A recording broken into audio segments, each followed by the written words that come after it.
Você não é burro nem nada, já deve ter reparado que o tempo inteiro a taxa de juros sobe, a taxa de juros baixa para tentar controlar a inflação, certo? Mas você sabe exatamente por que isso aí acontece? Ou melhor, será que este é o único movimento que o governo pode fazer para controlar essa inflação? É nisso que eu queria falar um pouquinho mais desse vídeo. Eu sou o Jonathan Basso, empresário há mais de 10 anos, e aqui nesse canal a gente fala sobre investimentos, economia e negócios. Mas vamos lá, antes de começar a entender quem que executa esses movimentos para controle de inflação, eu acho que é importante a gente entender o que é política monetária, né?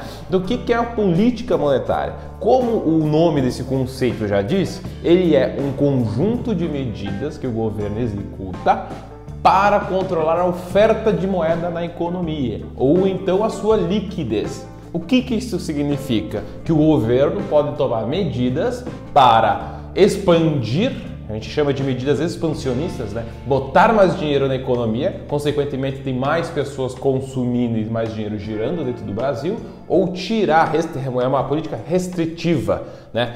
Restringir a circulação de moeda dentro de um país. E esse movimento faz o contrário que o expansionista, tem menos dinheiro girando na mão das pessoas, menos pessoas consumindo, tá? Tudo isso é para controle de inflação. Mas exatamente o que acontece? A CMN, que é o Conselho Monetário Nacional, é o órgão máximo do sistema financeiro. Então esses caras, que se eu não me engano são 3 pessoas lá, eles dizem assim, a meta da inflação é tanto para esse ano, né? E Banco Central te vira e fazer ela fechar lá dentro. Então o CMN, Conselho Monetário Nacional, dá as metas, é assim que tem que ser feito, e o Banco Central vai lá ter que executar. Então quem executa as políticas monetárias hoje no Brasil é o Banco Central. Então quem baixa a taxa de juros ou sobe a taxa de juros é o Banco Central, com base nessas premissas e dessas metas que ele tem para cumprir. Então a taxa Selic é um dos movimentos de 4 principais de política monetária, e o principal, na minha opinião, o que mais funciona, né? Porque ele realmente dá na veia no custo do dinheiro. Então o que é esse aumento de taxa Selic, a taxa de juro básica?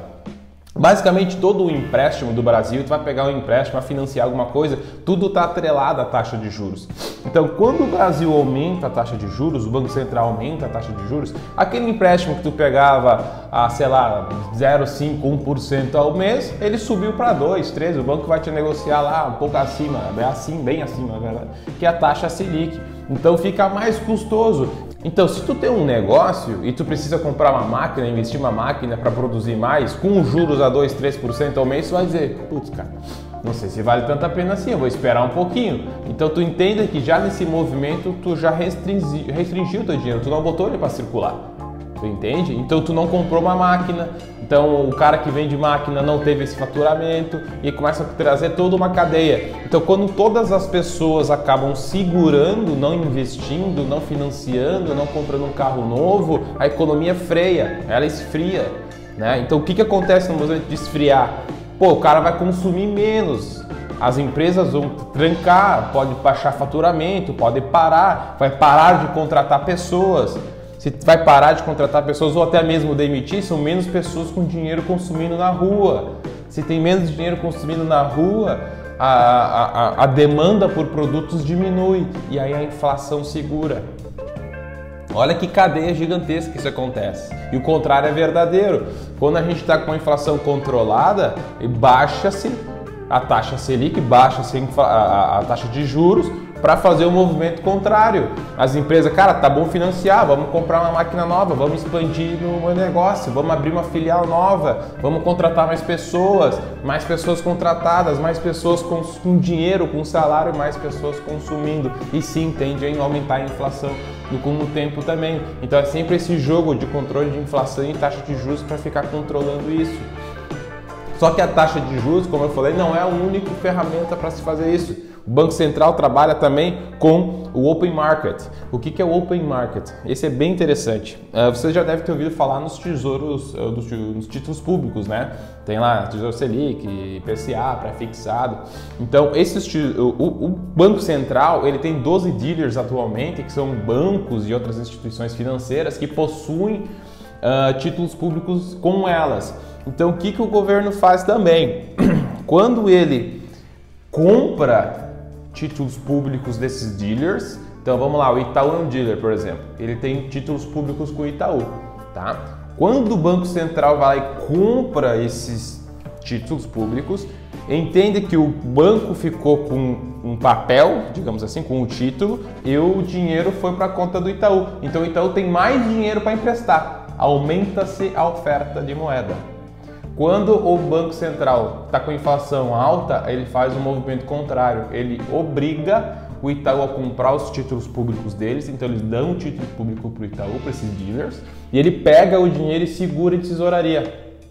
Então essa grana não está mais na mão do Itaú, o Itaú não está mais emprestando esse dinheiro, tem menos dinheiro circulando, saca? Então este é um movimento bem interessante que eles fazem também. Um outro movimento é o depósito compulsório. O que acontece? Esse às vezes é complicado de entender. Eu sou um banco, tá? Eu vou lá, o João depositou R$100 aqui num título meu, e eu tô no banco, por exemplo, eu tô com R$100 dele. A Maria quer pegar empréstimo. Quantos porcentos desses 100 eu posso mandar para lá? Eu não posso hoje, eu não tenho a permissão para emprestar os mesmos 100, tá? O banco tem esse depósito compulsório, que o banco é obrigado a segurar uma parte desse dinheiro, ele não pode emprestar os 100. Então eu peguei 100 e joguei 100 para cá. Tu entende que na conta do João ele tem R$100 na conta dele, e eu pegar os 100 e mandei para Maria, tem mais R$100 circulando, cria-se moeda, porque tem mais dinheiro na rua. Agora, o que o Banco Central faz? Ele aumenta o depósito compulsório. O que é o depósito compulsório? Vamos dizer que é 50%. Entrou R$100 do João, eu posso emprestar no máximo para a Maria R$50 do João. Então eu pego R$50 e mando para ela. Ah, mas ela precisa de 100. Ah, o Felipe também depositou 100, então eu pego meu depósito compulsório de 50, pego 50 do João, 50 do Felipe e dou 100 para ela. Então de R$200 que entraram, eu gerei R$100 novo, tá? R$100 novo que eu joguei para a economia.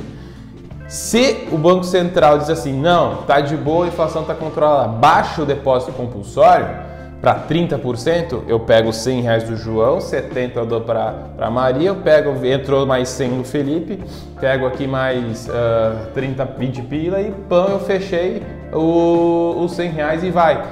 Então com o mesmo dinheiro, eu empresto mais ou menos, isso aqui é o depósito compulsório. Então quanto mais o governo aumenta o depósito compulsório, menos dinheiro eu posso mandar para frente. Quanto mais ele baixa, mais dinheiro eu posso mandar para frente. Então esse é um outro controle de oferta de moeda que ele tem, que o Banco Central tem com os bancos e as instituições financeiras que fazem esse tipo de empréstimo. Ele é bem legal de se entender e também funciona.